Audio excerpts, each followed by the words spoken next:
Psychology people, welcome back. आज हम पढ़ने वाले हैं, हम चैप्टर 5 कर रहे हैं और आज हम कवर करने वाले हैं humanistic existential therapy. Now humanistic existential therapy क्या बोलती है? ये बोलती है कि साइकोलॉजिकल डिस्ट्रेस जो होता है वो हमें होता है because of feeling of loneliness, alienation, मतलब हम खुद को एडजस्ट नहीं कर पाते सोसाइटी में and we feel alienated. Feeling of loneliness होती है and inability to find meaning and genuine fulfillment in life. Genuine fulfillment मतलब ऊपर से shallow fulfillment नहीं कि हम कुछ ना कुछ तो लगे हुए काम करने पे, पर हमें तसल्ली नहीं हो रही, हमें लग नहीं रहा कि हमारी लाइफ कोई मीनिंगफुल लाइफ जी रहे हैं हम। ठीक है, तो वो एक जेन्युइन फुलफिलमेंट नहीं महसूस होती, लाइफ का कोई मीनिंग नज़र नहीं आता, एलिनेटेड फील करते हैं, अकेला फील करते हैं। इसकी वजह से हमें साइकोलॉजिकल जो है डिस्ट्रेस होता है, ऐसा कहना है ह्यूमनिस्टिक एग्जिस्टेंशियल थेरेपिस्ट का। ठीक है, जो इस थेरेपी को फॉलो करते हैं। Human beings are motivated by the desire of personal growth and self actualization. Self actualization के बारे में आपने एब्राहम मैस्लो और कार्ल राउजर की थ्योरी में पढ़ा होगा। वो ट्रायंगल हमने पढ़ा था जिसमें नीड्स के लेवल थे और सबसे टॉप वाला जो लेवल था वो था सेल्फ एक्चुअलाइजेशन का। ठीक है, सेल्फ एक्चुअलाइजेशन क्या होता है कि अपनी फुल पोटेंशियल को रियलाइज करना and an innate need to grow emotionally. तो हम सभी ह्यूमंस में irrespective of the caste, creed, religion, कहाँ बॉर्न हुए हो, किस सोशल स्टेटस में बॉर्न हुए हो, कुछ मायने नहीं रखता। सभी ह्यूमन बींग्स में पर्सनल ग्रोथ की एक डिज़ायर होती है। हर ह्यूमन बींग अपनी लाइफ में ग्रो करना चाहता है पर्सनली और अपनी फुलेस्ट पोटेंशियल को अचीव करना चाहता है, सेल्फ एक्चुअलाइजेशन। और उन सब में इमोशनली ग्रो करने की भी एक नीड होती है। इनिएट मतलब अंदर से, जो इनबॉर्न है। ठीक है, we all have this need. Now self actualization को उन्होंने फिर से डिफाइन करा है। Self actualization is an innate और इनबॉर्न फोर्स। इनिएट का मतलब होता है इनबॉर्न, जिसके साथ आप पैदा हुए हो।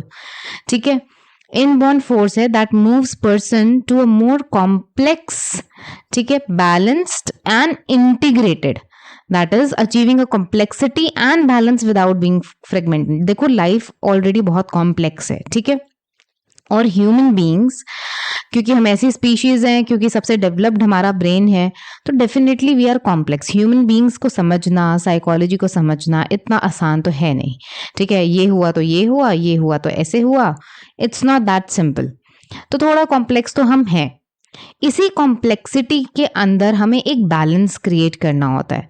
जब हम, आपने बहुत बारी ऐसी चीजें सुनी होगी, हम कहते नहीं है क्या बात है, थोड़ा ऑफ मूड लग रहा है, ऑफ बैलेंस है क्या लाइफ आजकल, थोड़ा ऑफ बैलेंस चल रहा है।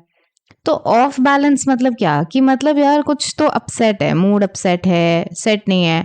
तो इट मीन्स क्या, कोई एक बैलेंस मेंटेन नहीं कर पा रहे। और हम सेल्फ एक्चुअलाइजेशन क्या होती है कि जितने भी हम ह्यूमंस कॉम्प्लेक्स है, जो भी हमारी लाइफ की कॉम्प्लेक्सिटीज है, प्लस एनवायरमेंटल कॉम्प्लेक्सिटीज, ठीक है, जिस एनवायरमेंट में हम रह रहे हैं, तो उसमें विद ऑल दैट कॉम्प्लेक्सिटीज के साथ एक बैलेंस क्रिएट होना, ताकि हमारा मानसिक संतुलन बना रहे। ठीक है, हम उसे खोए ना। तो एक उसी कॉम्प्लेक्सिटी के साथ एक बैलेंस स्टेट में जीना और इंटीग्रेटेड होके जीना, ना कि फ्रेगमेंटेड। फ्रेगमेंटेड मतलब टुकड़ों टुकड़ों में जीना, बिखरे बिखरे। तो टुकड़ों में ना जीना। ठीक है, फ्रेगमेंटेड रियलिटी नहीं होनी चाहिए हमारे, फ्रेगमेंटेड हमारे थॉट प्रोसेस नहीं होना चाहिए, बल्कि इंटीग्रेटेड मतलब सबको साथ लेके होलिस्टिक होना चाहिए। हमारी जो लिविंग है वो कैसी होनी चाहिए, होलिस्टिक। ठीक है, so that is what self-actualization talks about, achieving a complexity and balance without being fragmented. Complexity के ही अंदर एक बैलेंस अटेन करना विदाउट बीइंग फ्रेगमेंटेड, मतलब टुकड़ों टुकड़ों में बटे हुए ना होना, बल्कि इंटीग्रेटेड होना। ठीक है, now integrated means a sense of whole. Integrated का मतलब क्या होता है, होल, कंप्लीट। मैंने आपको बताया, फ्रेगमेंटेड मतलब टुकड़ों में बटा हुआ और इंटीग्रेटेड मतलब कंप्लीट, होल। तो it becomes and become a complete person, being the essence of the same person in spite of the variety of experiences that one is subjected to. So integrated का यही मतलब होता है। So self actualization में complexity के साथ balance और integrated होके जीना ये आता है। When these needs are curbed मतलब दबा दी जाती हैं। जब इन नीड्स को किसी भी इंसान का जो एक फुल पोटेंशियल अचीव करने का होता है, एक फुली ब्लॉसम, एकदम जैसे फूल खिलता है ना पूरी अपने पोटेंशियल के साथ, है ना, उतना ऐसा हर इंसान को अपनी फुल पोटेंशियल पे काम करना चाहिए, खिल के एकदम निखरना चाहिए उनको उनकी ज़िंदगी में। लेकिन जब ये सब नहीं हो पाता और किसी ना किसी सोसाइटी के प्रेशर की वजह से, फैमिली की प्रेशर की वजह से या किसी भी साइकोलॉजिकल डिस्ट्रेस की वजह से कुछ भी होके ये अगर दबा दिया जाता है, इस नीड को कर्ब कर दिया जाता है, तभी हमें साइकोलॉजिकल डिस्ट्रेस होता है, तभी अंदर से हमारे प्रॉब्लम्स होना शुरू होती हैं साइकोलॉजिकली। ये सारी ह्यूमनिस्टिक थ्योरी और एग्जिस्टेंशियल थ्योरिस्ट जो फॉलो करते हैं उनका मानना है ना। Self actualization requires free emotional expression. ठीक है, सेल्फ एक्चुअलाइजेशन को क्या चाहिए होता है कि इमोशनली अपने आप को फ्रीली एक्सप्रेस कर पाओ। थेरेपी ऐसा ही एटमॉस्फेयर क्रिएट करती है। थेरेपी क्रिएट्स अ परमिसिव मतलब वहां आपको परमिशन है अपने आप को खुल के एक्सप्रेस करने की, क्योंकि जो थेरेपिस्ट होता है वो नॉन जजमेंटल होता है। वो आपको जज नहीं करेगा कि अच्छा ये इसको आता तो कुछ है नहीं और ये ख्वाब देख रहे हैं इतने बड़े बड़े, ये करना चाहता है, ये लाइफ में वो बनना चाहता है, ये फलान, नहीं, हम आपको जज नहीं कर रहे। तो वहाँ एक थेरेपी एक ऐसी स्पेस है, एक सेफ स्पेस है जहाँ अपने आप को आपको परमिशन होती है खुल के एक्सप्रेस करने की, because we are not judging you, we are non judgmental. And एक एक्सेप्टिंग एटमॉस्फेयर होता है। क्लाइंट का जो भी इमोशन हो, अच्छा हो बुरा हो, ठीक है, बाहर आप कभी रोगे तो लोग आपको चुप कराने में लग जाओ, चुप जाओ, मत रो। लेकिन थेरेपिस्ट ऐसे नहीं करता। अगर आपको रो के आपका मन हल्का हो रहा है तो रो लो, ठीक है। वो आपको पानी का ग्लास ऑफर करेगा, ऑफ कोर्स टिश्यू ऑफर करेगा, बट वो आपको रोकेगा नहीं या मना नहीं करेगा, हो रो रहे हो, रो मत, ये तो बहुत बुरी बात होती है ना। आपको जैसा एक्सप्रेस करने का मन कर रहा है आप अपने इमोशंस को बहने दो, एक्सप्रेस करो, ठीक है। वो एक सेफ आपके लिए ऐसा एटमॉस्फेयर क्रिएट करता है, एक्सेप्टिंग एटमॉस्फेयर। एक्सेप्टिंग मतलब दैट वो आपको कंप्लीटली एक्सेप्ट करता है, आपकी हर डिजायर्स को भी, आपके ड्रीम्स को भी, जैसे आप अपने आप को एक्सप्रेस कर रहे हैं इन अ नॉन जजमेंटल वे। और वहाँ पे आप अपने आप को फ्रीली एक्सप्रेस कर पाते हैं। जो भी आपकी लाइफ की कॉम्प्लेक्सिटी, आपकी ब्रेन में जो भी चल रहा है, आपके मन में जो भी चल रहा है, माइंड में जो भी चल रहा है, कॉम्प्लेक्सिटीज हैं, कोई कन्फ्यूजन्स हैं, उन सब चीज़ों को and complexity balance and integration could be achieve. इस तरीके का जब आपको एटमॉस्फेयर दिया जाता है थेरेपी रूम में, ठीक है, तो आप वहाँ पे एक बैलेंस और इंटीग्रेशन अचीव कर पाते हो in despite of the complexities. The fundamental assumptions जो है इस थ्योरी की, वो क्या है, that clients has the freedom and responsibility to control his or her own behavior. तो यहाँ पे जो एक फंडामेंटल assumption है, assumption मतलब बोलते हैं कि एज्यूम करना, ठीक है। तो जो एक फंडामेंटल हम एज्यूम करके ये चलते हैं, मान के चलना, मतलब एजम्पशन मतलब मान के चलना। तो फंडामेंटली हम ये मान के चलते हैं कि जो हमारा क्लाइंट है, देखो हम यहाँ पे पेशेंट, किसी भी ह्यूमनिस्टिक थेरेपी में, एग्जिस्टेंशियल थेरेपी में, इनफैक्ट साइकोएनालिटिक थेरेपी में भी आप पेशेंट नहीं शब्द का इस्तेमाल करते, क्योंकि आपको नहीं लगता कि वो पेशेंट है, ठीक है। आप उनको क्या बोलते हो, क्लाइंट। वो आपके क्लाइंट है और आप उनको सर्विसेज ऑफर कर रहे हो। तो client has a freedom to अपने, उनके क्लाइंट के पास पूरा फ्रीडम होता है और वो रिस्पॉन्सिबल होते हैं अपने खुद के बिहेवियर के लिए, ठीक है। द थेरेपिस्ट इज मेयरली, जो थेरेपिस्ट है वो सिर्फ एक फैसिलिटेटर की तरह काम करता है, मतलब वो एक ऐसा गाइड की तरह काम करता है। जैसे आपके पेरेंट्स हैं या आपके टीचर हैं, अगर उन्होंने आपको कोई प्रोजेक्ट दिया है काम करने के लिए, तो वो आपको गाइड करेंगे कि बेटा ऐसे ऐसे इस प्रोजेक्ट को करना है, लेकिन करता धरता तो आप ही हो, करना तो आपको ही है, लेकिन जहाँ जहाँ आप फंसोगे, जहाँ जहाँ अटकोगे, जहाँ जहाँ आपको कन्फ्यूजन होगी, जहाँ जहाँ समझ नहीं आएगा, वहाँ वहाँ वो आपको गाइड करने के लिए रेडी है। तो ऐसे ही होता है थेरेपी भी। इन जो है वहाँ पे एक थेरेपिस्ट जो है वो एक फैसिलिटेटर होता है, एक गाइड होता है, बाकी क्लाइंट खुद ही अपने बिहेवियर को अनफोल्ड करता है, अपनी रिस्पॉन्सिबिलिटी समझता है, वहाँ पे फ्रीडम ऑफ एक्सप्रेशन होता है, ठीक है। और इसी की वजह से एक जो थेरेपी है, क्लाइंट होता है, client who is responsible for success of therapy. तो वो ये थेरेपिस्ट ये श्रेय नहीं लेते कि मेरी वजह से सब कुछ हुआ, वो बोलते हैं कि नहीं, तुम्हारा ही, वो अपने क्लाइंट को ही श्रेय देते हैं कि उन्हीं की वजह से हुआ जो हुआ, ठीक है। क्लाइंट ही अगर सक्सेसफुल होती है हमारी थेरेपी, तो उसका जो रिस्पॉन्सिबिलिटी है वो क्लाइंट को ही वो बोलते हैं कि आपकी वजह से ही मतलब थेरेपी सक्सेसफुल है, वो ही रिस्पॉन्सिबल है, क्योंकि हम तो सिर्फ आपको एक एटमॉस्फेयर दे रहे हैं, non judgmental atmosphere, accepting atmosphere, एक ऐसा एटमॉस्फेयर जहां आप खुल के अपने आप को एक्सप्रेस कर सको, ठीक है। The chief aim of therapy, अब ये जो ह्यूमनिस्टिक एग्जिस्टेंशियल थेरेपी की हमने बात करी, इनका जो चीफ एम होता है वो क्या होता है, क्लाइंट एक्सपैंड करना, क्लाइंट की अवेयरनेस को। मतलब बहुत सी बातें होती हैं, देखो हम अपने बारे में अवेयर नहीं होते, ठीक है, लेकिन जब हम बहुत बारी ऐसा भी आपने भी कभी एक्सपीरियंस किया होगा कि आप अपने फ्रेंड के साथ कुछ शेयर कर रहे हो या कोई बात कह रहे हो और आपको बात करते करते एकदम से उसका सोल्यूशन मिल गया। आप अपने फ्रेंड के पास आए थे डिस्कस करने के लिए, सोल्यूशन मांगने के लिए, लेकिन बात करते करते ही अचानक से आपको ही सोल्यूशन मिल गया या आपको ही कुछ ऐसा इंसाइट आया। इंसाइट मतलब अंदर से कुछ ऐसे बत्ती जल गई दिमाग की कि बस अरे ये तो मैंने सोचा ही नहीं था, या ये तो मैंने समझा ही नहीं था, या मैंने इस तरीके से इस सिचुएशन को देखा ही नहीं था। बेसिकली एक सडन जो आपको इन अवेयरनेस आती है ना, सडन जो आपको अपने कुछ भी किसी भी सिचुएशन के बारे में या अपने बारे में किसी की भी बारे में एक वो सडनली जो आपको लगता है कि हाँ यार ये मतलब मैंने चीज़ें ऐसे नहीं देखी थी या इस नज़र से नहीं देखी थी या ये पहलू मैंने ये इंपॉर्टेंट एस्पेक्ट है जो मैंने कंसिडर नहीं करा था। तो वो उस तरीके की जो हमारा एम होता है थेरेपी में, वो होता है कि वो अवेयरनेस एक्सपैंड करना क्लाइंट की, और हीलिंग इसी प्रोसेस में अंडरस्टैंडिंग में ही healings take place. So healing take place by the process of understanding the unique personal experience of the client by himself or herself. देखो हम सब यूनिक है, ठीक है। किसी भी दो लोगों की ना सिचुएशन सेम होती है और ना ही उनके सर्कमस्टांसेस सेम होते हैं, ना ही उनको तरीका सेम होता है डील करने का। तो सबके इनफैक्ट अगर सेम सिचुएशन में मैं 10 लोगों को रख दूं ना, तो 10 के 10 लोग उस सिचुएशन से अलग तरीके से डील करेंगे, और उसमें से मान लो कि 2 या कोई 4 लोग सेम तरीके से डील कर भी रहे हैं, तब भी उनके यूनिक पर्सनल एक्सपीरियंस होंगे। और ये पर्सनल एक्सपीरियंस को हम क्या शब्द देते हैं, सब्जेक्टिव। समझ गए, सब्जेक्टिव एक्सपीरियंसेस हो गए, ठीक है। जो एक्सपीरियंस मेरा है वो मेरा ही है, वो किसी और का नहीं हो सकता, उसको मैंने एक्सपीरियंस किया है। हो सकता है वो सेम चीज़ किसी और ने भी एक्सपीरियंस करी हो, लेकिन फिर भी क्योंकि हमारी पर्सनालिटी डिफरेंट है, हम दो डिफरेंट इंडिविजुअल हैं, हमारा परसेप्शन डिफरेंट है, हमारे कॉग्निटिव एस्पेक्ट्स डिफरेंट हैं, तो ऑब्वियसली हमारा एक अपनी यूनिकनेस होगी ही होगी उस सिचुएशन के लिए। तो हीलिंग जो है वो यही बोल रहे हैं कि हीलिंग टेक प्लेस, हीलिंग तब होती है जब हर इंडिविजुअल को उसके पर्सनल एक्सपीरियंस के बारे में एक यूनिक अंडरस्टैंडिंग आती है।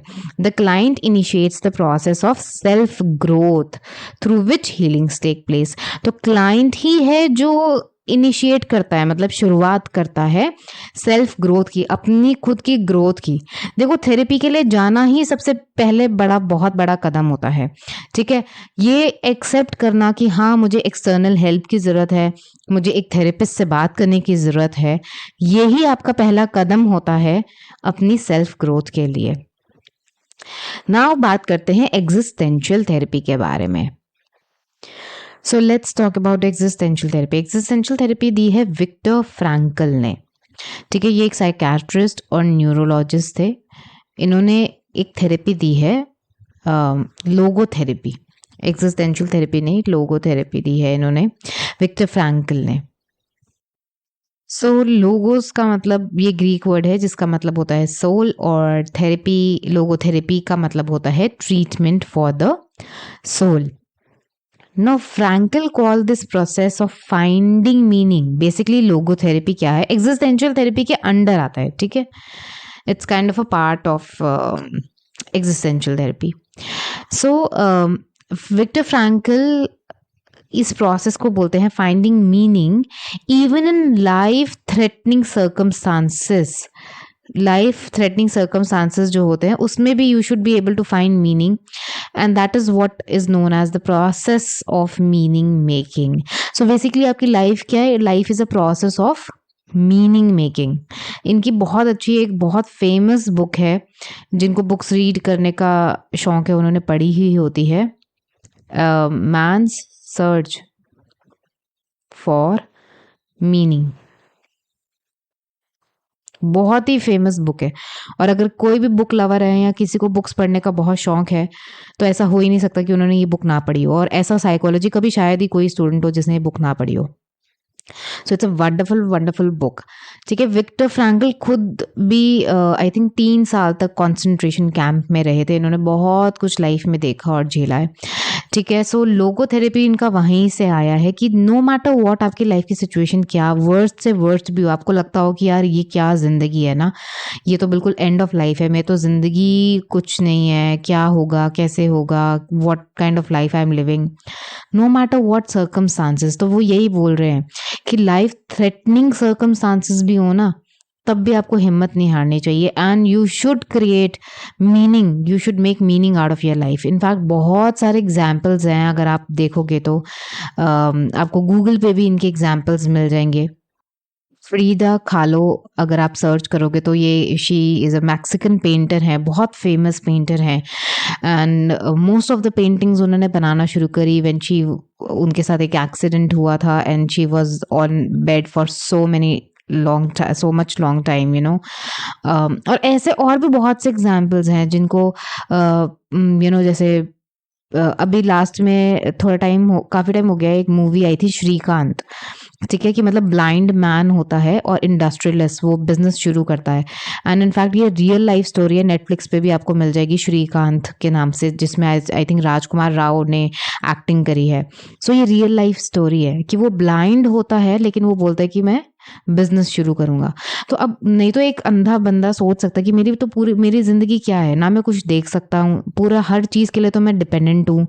ठीक है, खुद से मैं कुछ कर नहीं सकता, तो क्या है मेरी लाइफ, कुछ भी तो नहीं है मेरी लाइफ, तो मैं जिंदा ही क्यों हूँ।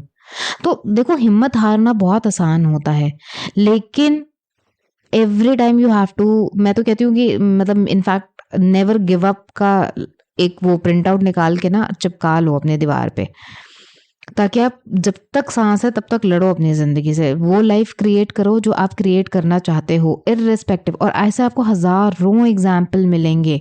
ऐसा नहीं है कि लाइफ में कोई भी प्रॉब्लम आती है तो हम उससे गुजर नहीं सकते, हमसे पहले भी बहुत लोगों ने उन मुसीबतों को क्रॉस करा है।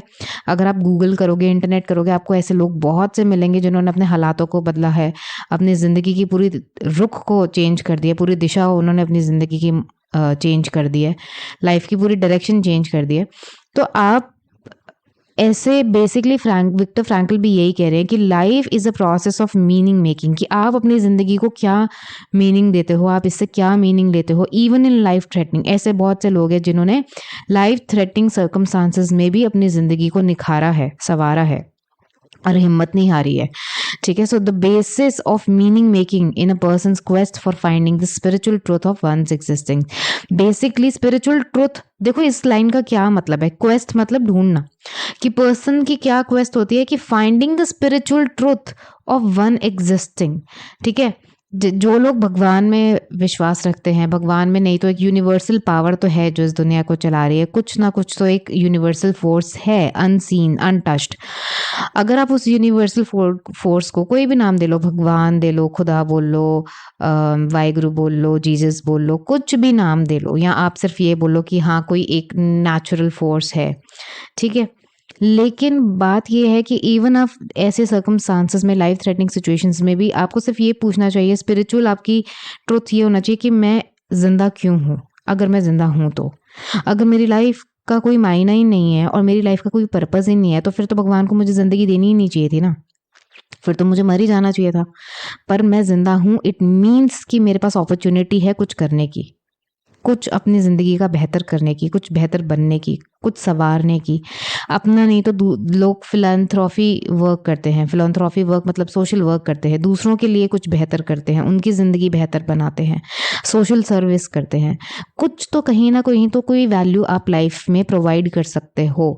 ठीक है, तो वो सवाल अपने आप से पूछना बहुत ज़रूरी होता है। वो होता है spiritual truth of one existing, कि आखिर मैं एग्जिस्ट क्यों कर रहा हूँ, मेरी लाइफ का पर्पस क्या है। ठीक है, एग्जिस्टेंशियल थेरेपी बेसिकली आपकी एग्जिस्टेंस पे ही सवाल खड़े करती है। स्पिरिचुअल अनकॉन्शियस जो है, which is a state of, which is the store house of love, aesthetic awareness and values of life. तो आपने यूंगियन फिलॉसफी में यूंगियन साइकोएनालिटिक उसमें जो थेरेपी है कार्ल यूंग की, उसमें आपने पढ़ा होगा कि उन्होंने यूनिवर्सल अनकॉन्शियसनेस की बात करी थी कि एक कलेक्टिव अनकॉन्शियसनेस की, ठीक है।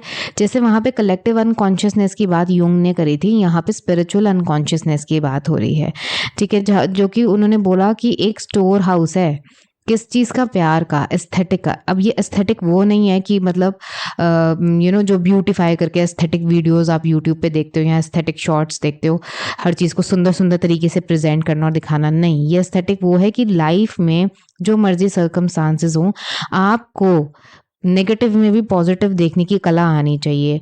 आपको ज़िंदगी में हर जगह खूबसूरती को देखना आना चाहिए। आपकी अवेयरनेस होनी चाहिए, वैल्यू क्या है आपकी लाइफ की आपको पता होना चाहिए। तो ये है स्पिरिचुअल कॉन्शियसनेस कि अगर मैं आया हूँ तो कुछ ना कुछ तो मेरी लाइफ का पर्पस है। ऐसे वेले तो किसी को भी नहीं भगवान ने भेजा।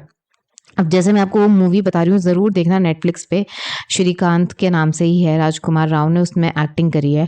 And this is a true story. वो बंदा अंधा है, वो सोच सकता था कि भैया मैं क्यों ज़िंदगी दी क्यों है भगवान ने मुझे, पैदा होते ही मर जाना चाहिए था, फिर तो मुझे ज़िंदा ही क्यों रखा भगवान ने। लेकिन अगर भगवान ने ज़िंदा रखा तो इसका मतलब कुछ तो लाइफ का पर्पज़ है ना।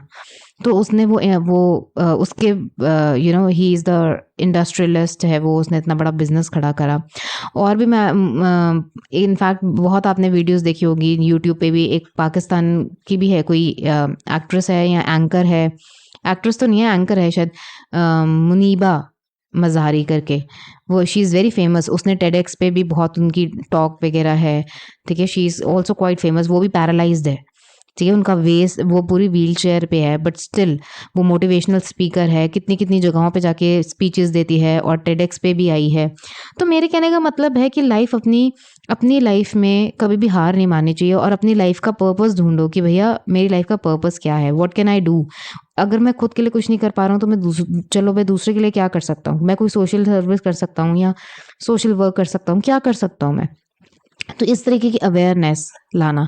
न्यूरोटिक एंग्जाइटीज तभी अराइज होती हैं when problems of the life are attached to the physical, psychological और spiritual aspects of one existing. अब ये न्यूरोटिक एंग्जाइटी क्या होता है? देखो ये वर्ड ना बेसिकली सिगमंड फ्रॉइड के टाइम से ना न्यूरोसिस, न्यूरोटिक एंग्जाइटी ये चला आ रहा है, ठीक है।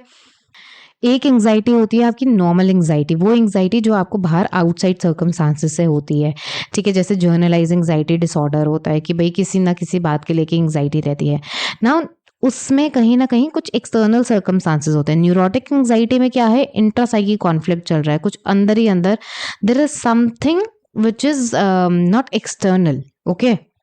बेसिकली पुअर अडेप्टिव फंक्शनिंग है लाइफ में सर्कमस्टांसेस को लेके, which is coming from unconsciousness. So neurotic anxiety में एक्सटर्नल बाहर का इन्वायरमेंटल फैक्टर कुछ नहीं होता, बट इंट्रा साइकी कॉन्फ्लिक्ट चल रहा होता है, अंदर से ही कुछ एंग्जाइटीज होती है, कॉन्फ्लिक्ट्स होते हैं, जिंदगी को लेके सवाल होते हैं, एग्जिस्टेंस को लेके होते हैं। तो इस तरीके की चीज़ें होती है। तो ये जो न्यूरोटिक एंग्जाइटीज़ हैं ये इसीलिए होती हैं। फ्रैंकल बोलते हैं, एम्फेसाइज करते हैं the role of spiritual anxieties. इसी तरीके से spiritual anxieties in leading to the meaninglessness, कि मेरी स्पिरिचुअल एंग्जाइटी क्या, स्पिरिचुअल मतलब कि भाई मेरे लाइफ का पर्पस क्या है, मुझे भगवान ने क्यों भेजा है धरती पे, खाओ पियो और बस। ये तो एनिमलिस्टिक लाइफ होगी ना, ऐसे तो जो एनिमल्स है वो जीते हैं। सुबह उठे, खाना वाना खाया, इधर उधर घूमा, खाया पिया, सो गए, अगले दिन उठे फिर खाया पिया, इधर उधर घूमा, सो गए। इधर थोड़ा सा देखा है आपने स्ट्रीट डॉग्स को जो आपके यहाँ पर है, तो फिर वो क्या मतलब एक एनिमल वाली लाइफ में जिनका लाइफ का कोई पर्पस नहीं है, और एक हमारे ह्यूमन बीइंग में जो इतने इवॉल्व्ड हैं, इतने डेवलप्ड है उनका ब्रेन, तो कुछ तो डिफरेंस होना चाहिए ना। तो there has to have some meaning of your life. तो उसी को बोला है spiritual anxieties. Hence it is called existential therapy, इसीलिए क्योंकि ये आपके एग्जिस्टेंस पे सवाल उठा रही है कि आप एग्जिस्ट कर रहे हो तो क्यों एग्जिस्ट कर रहे हो, what is the purpose of your life, how can you give meaning to your life. इसीलिए इस थेरेपी का नाम एग्जिस्टेंशियल थेरेपी है। That is neurotic anxiety of a spiritual origin. Anxiety तो है पर उसका ओरिजिन जो है, उसका जो रूट है, जो जड़ है, मूलतः वो स्पिरिचुअल है, ठीक है। Now the goal of the logotherapy, logotherapy का क्या गोल है?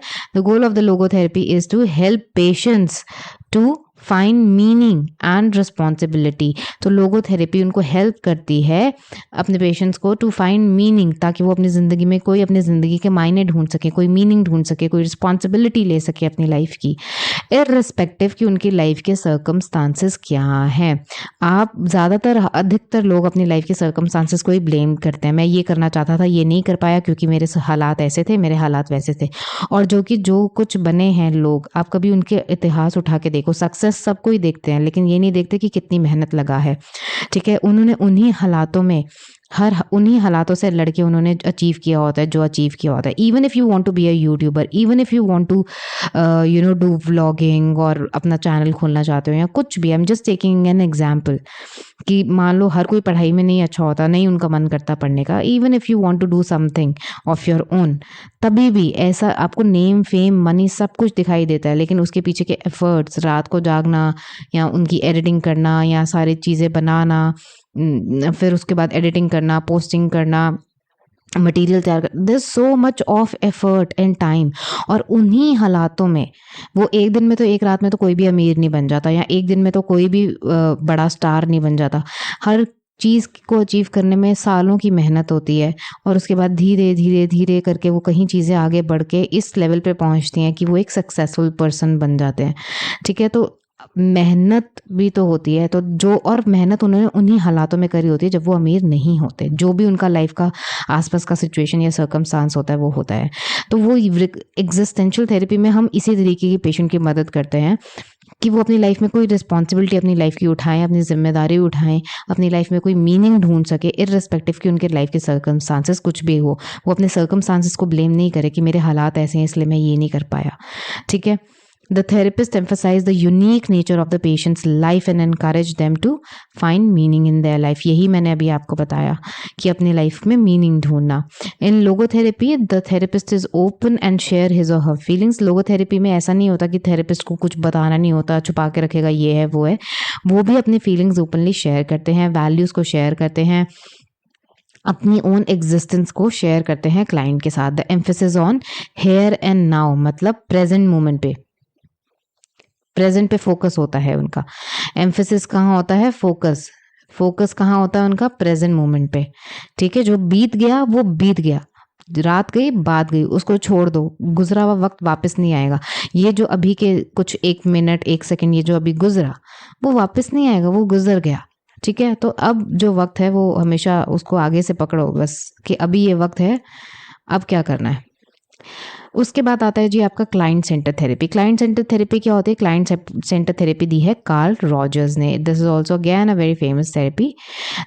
ये थेरेपी क्या करती है? It provides a warm relationship, मतलब एक बहुत ही कोजी वार्म रिलेशनशिप प्रोवाइड करती है विद क्लाइंट को, टू डिसइंटीग्रेट हिज फीलिंग्स, ताकि वो अपने फीलिंग्स को एक्सप्रेस कर सके। वो जो बिखरा डिसइंटीग्रेटेड सा है उसको इंटीग्रेटेड होल में हम कन्वर्ट कर सकें।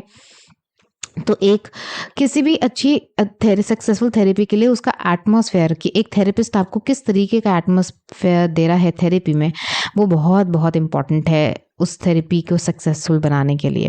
द थेरेपिस्ट शोज एम्पैथी, जो हमारा थेरेपिस्ट होता है वो एम्पैथी शो करता है, विच मीन्स कि अंडरस्टैंड करता है क्लाइंट के एक्सपीरियंसेस को, कि क्लाइंट को उस वक्त उस सिचुएशन में कैसा फील हुआ होगा।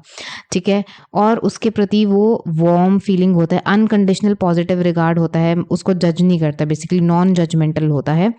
ठीक है, ऐसा नहीं कि उसको जज करने बैठेगा, हो तुमने ऐसा चिल्लाया या तुमने ऐसे बिहेव करा, ये वो, ऐसा नहीं।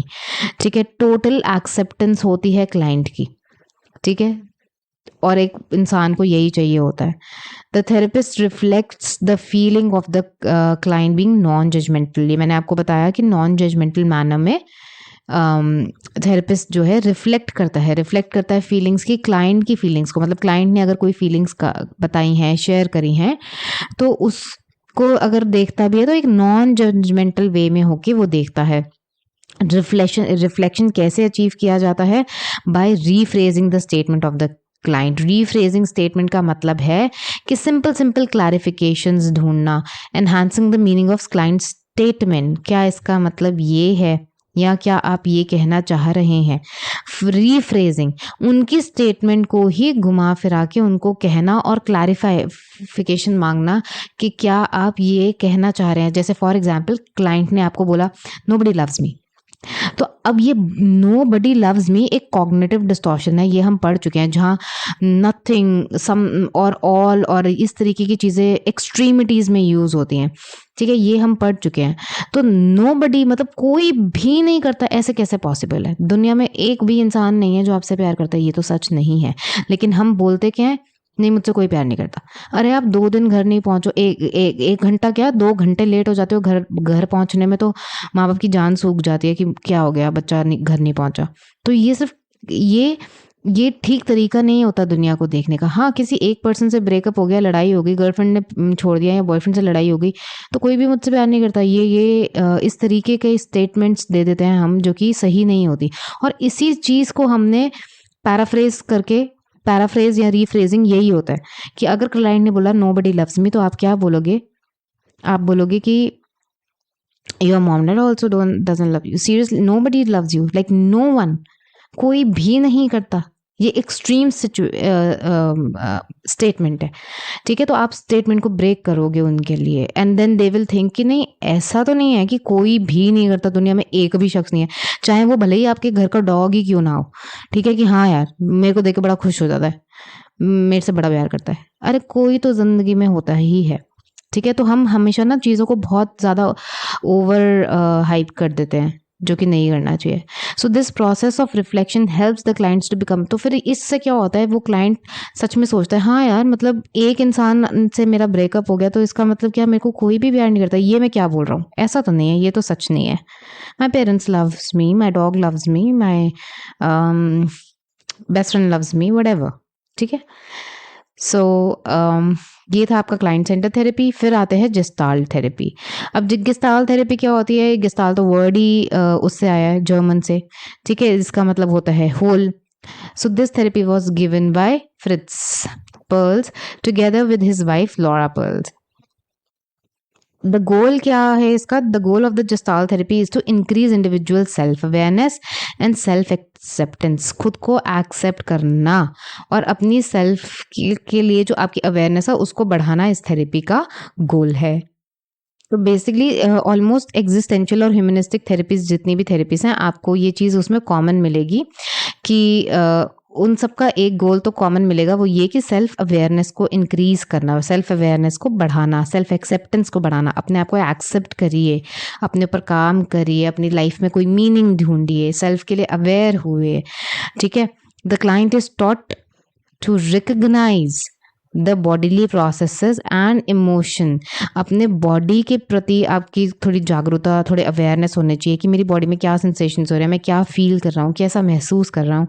अपने इमोशंस को आपके अवेयरनेस में होने चाहिए कि इस समय, जैसे यार अगर किसी को गुस्सा कंट्रोल करना है तो वो कैसे करेगा। द फर्स्ट स्टेप इज़ कि आपको ये अवेयरनेस होनी चाहिए कि इस टाइम पे मुझे गुस्सा आ रहा है, मुझे यहाँ से, इस सिचुएशन से मुझे लड़ाई झगड़ा नहीं करना है, तो मुझे इस सिचुएशन से एग्जिट कर लेना चाहिए। जब थोड़ा कूल डाउन हो जाएंगे, मेरा फ्रेंड भी, सामने वाला भी कूल डाउन हो जाएगा, थोड़ा मैं भी शांत हो जाऊंगा, तब बात करेंगे।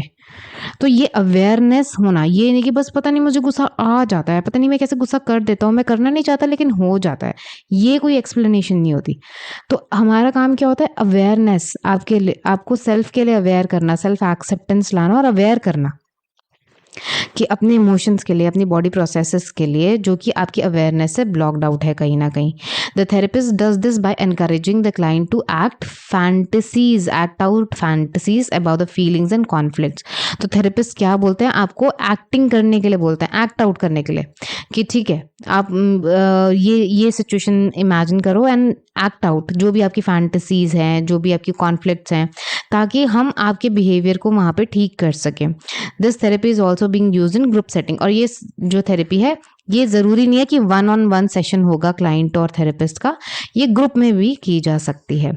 ठीक है जी, थोड़ा लंबा वीडियो हो गया मैं मानती हूँ, लेकिन मुझे अच्छे से एक्सप्लेन करना अच्छा लगता है। आई होप कि आपको भी एक्सप्लेनेशन पसंद आई हो, आपको अच्छा लगता हो सुनना, और ये नहीं कि 2-2 वर्ड में फटाफट वीडियो छोटी रखने के चक्कर में बस भगाओ और एक्सप्लेन करो और ख़त्म करो। So please do let me know in the comment section, because that is how I will get to know you कि आप लोग देखते हैं, सुनते हैं, पढ़ते हैं, समझते हैं। ठीक है, मुझे अच्छा लगता है, मैं हर किसी के कमेंट्स पढ़ती हूँ, मैं हर किसी को रिप्लाई करती हूँ, you know. So let me know in the comment section and please support my channel. Do give me a thumbs up अगर आपको कोई भी वैल्यू मिली है इससे तो, and I'll see you in the next video. Make sure that you subscribe my channel. It means a lot to me. Thank you.